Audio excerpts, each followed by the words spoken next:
Many types of fraud affect consumers every single day, but none is more insidious and sometimes devastating than real estate transaction escrow wire fraud.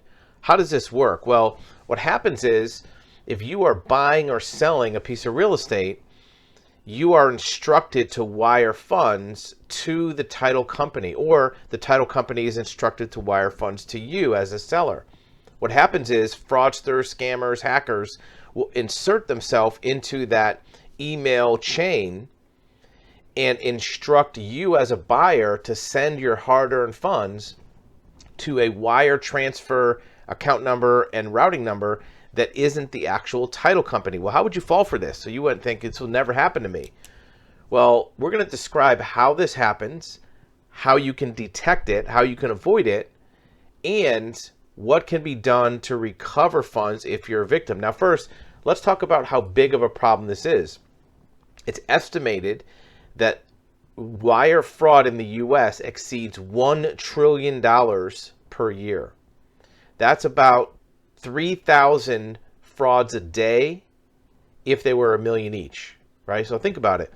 There's on average 3,000 $1 million frauds happening every single day. Now, usually these frauds are less than $1 million. They're usually hundreds of thousands, but that just means there's more of them. There are thousands of these that happen every single day. Why is it not discussed more? Because in many cases, it's a low conspicuous type of event, meaning that it's not in the news. It's not something that happens to a large volume of people. It happens to title companies and real estate home buyers. How does it work? Well, here's what happens. In a real estate transaction, the chain of events usually goes something like this.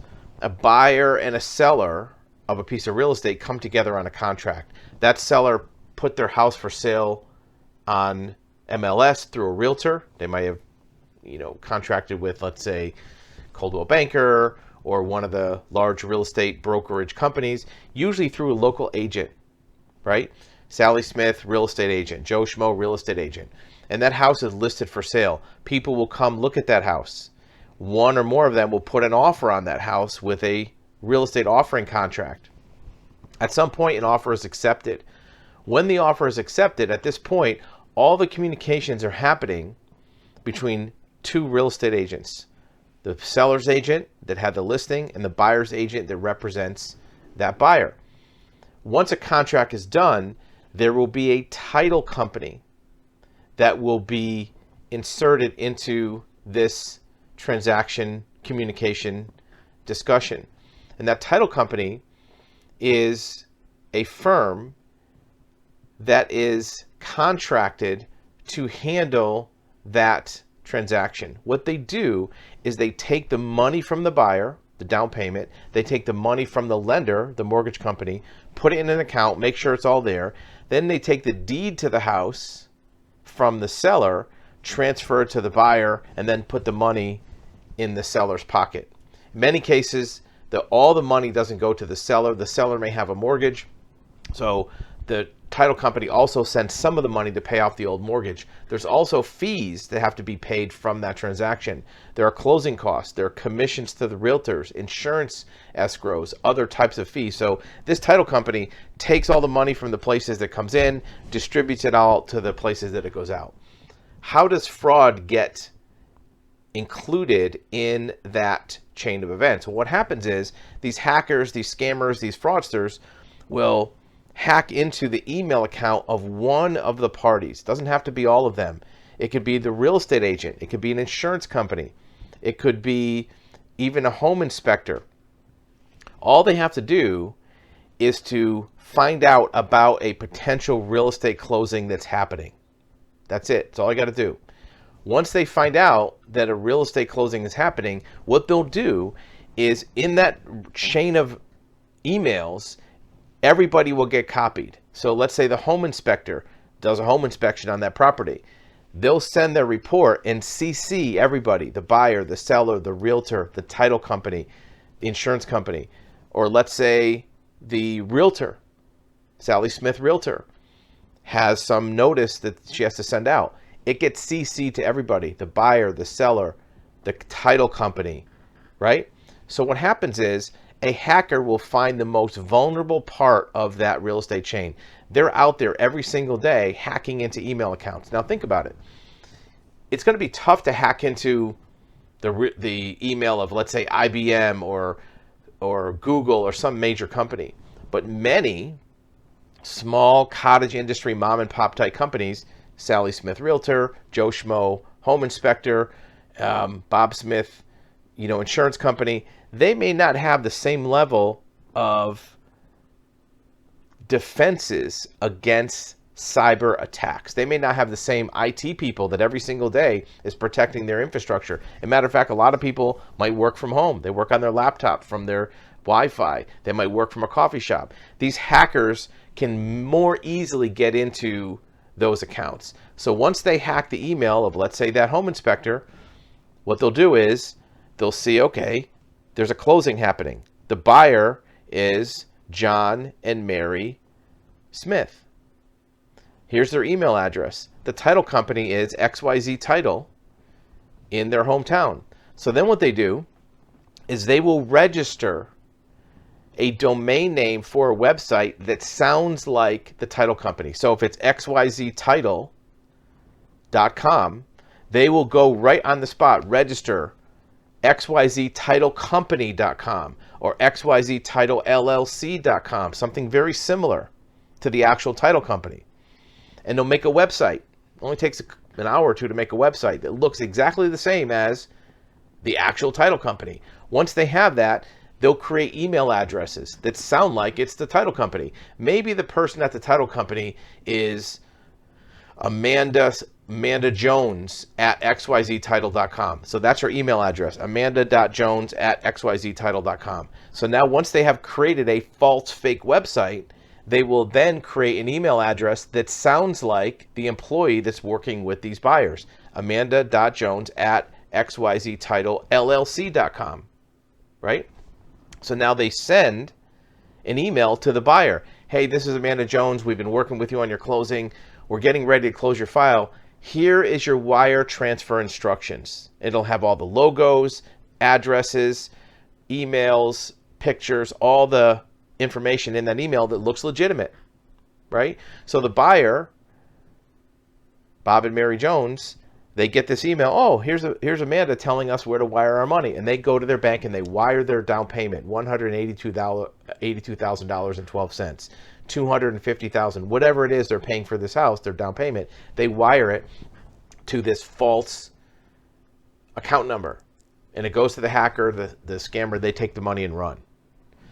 What would that do to you as a buyer if you've wired all of your money to a false account? Now you're out your money. You can't buy the house. You're out your house. Maybe that money came from selling your old house. Maybe that came from your 401k. It's gone. So that's how it happens. That's the mechanism of how this happens. What can you do to prevent it? Well, the first thing to do is you can see our website, Verify Escrow. It's a real simple process. Instead of sending the whole amount of money, send a small amount, $1, $10, $100, even $1,000.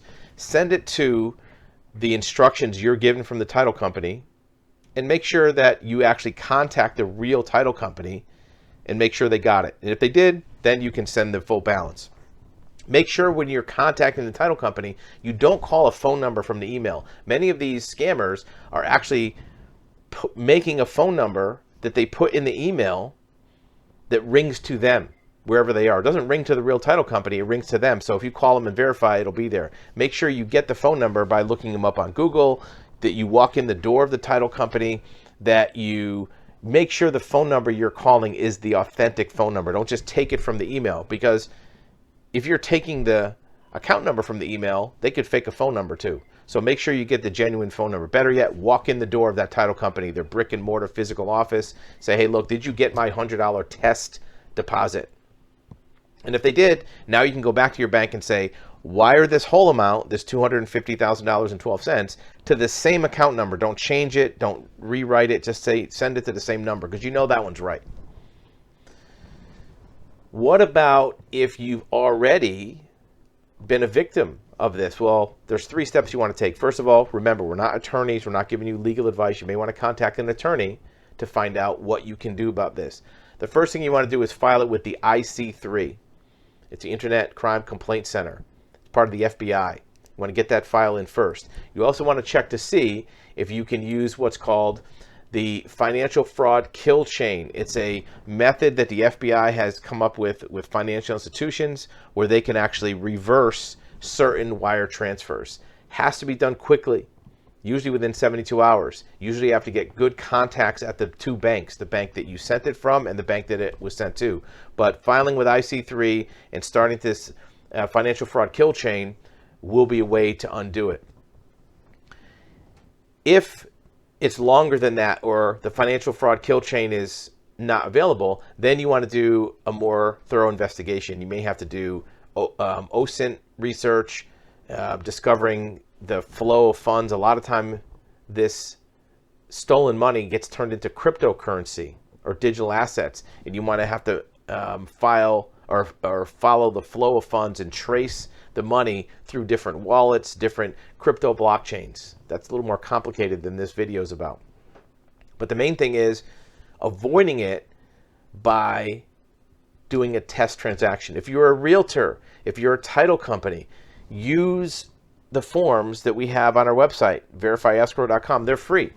You can include these forms with every single contract that you do, every single transaction you do. If you're a title company, you can send it out to all your customers and tell them, look, even if you think it's the right one, even if you're using our account numbers, do a test transaction first. It's a best practice. That way, if for some reason you're fooled by this fake email, look, you might not think you're going to get fooled, but these people are very slick. They know exactly how to make these emails look correct. They might even call you up. They might even send you something in the mail, postal mail.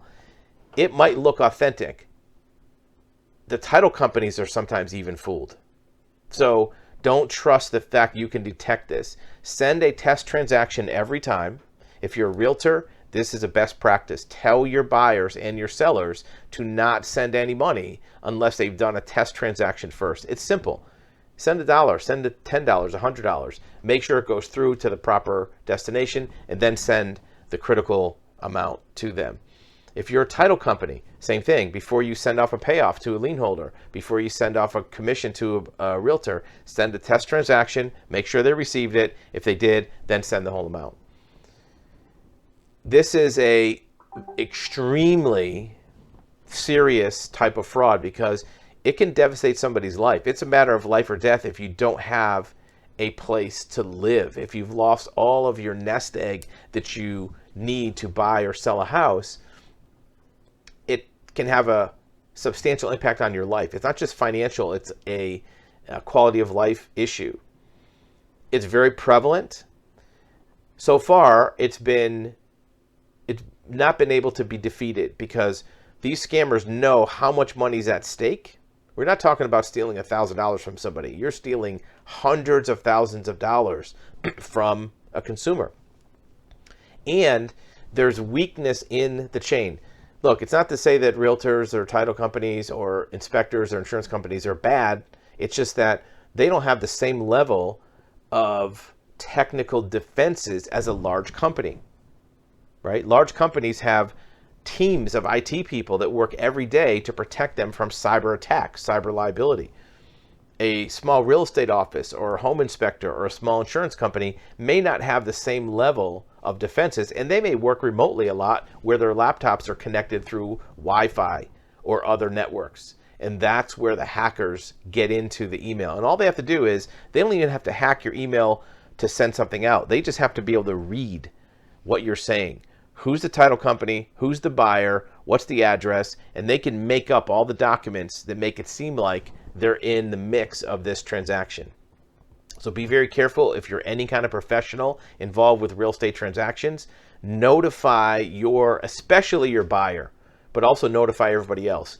Do a test transaction. Here's a notice. You can use the document from our website as a free distribution that you can send to your clients to inform them of using this test transaction defense to protect them against fraud. And the more that this gets out there, the more people use this technique, it doesn't cost any money, right? This is a defense that costs $0. It might cost 10 or 15 minutes of your time to send one extra wire transfer, but it doesn't cost any money, right? Maybe it costs you a few dollars if the wire transfer has a fee, right? If the bank charges you $10 to send a wire transfer, okay, it costs you $10.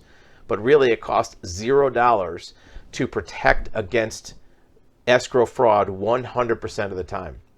And if every real estate agent, every title company, every professional involved with a real estate transaction, insurance, inspections, anybody else that has any inclusion on emails for a real estate transaction, if all those professionals include this instruction to their buyers, eventually this type of fraud can be wiped out and people will stop losing their life savings and not be devastated by losing out on their money and also a place to live. Let us know in the comments what you think. Visit our website, verifyescrow.com, and we're glad to be of assistance.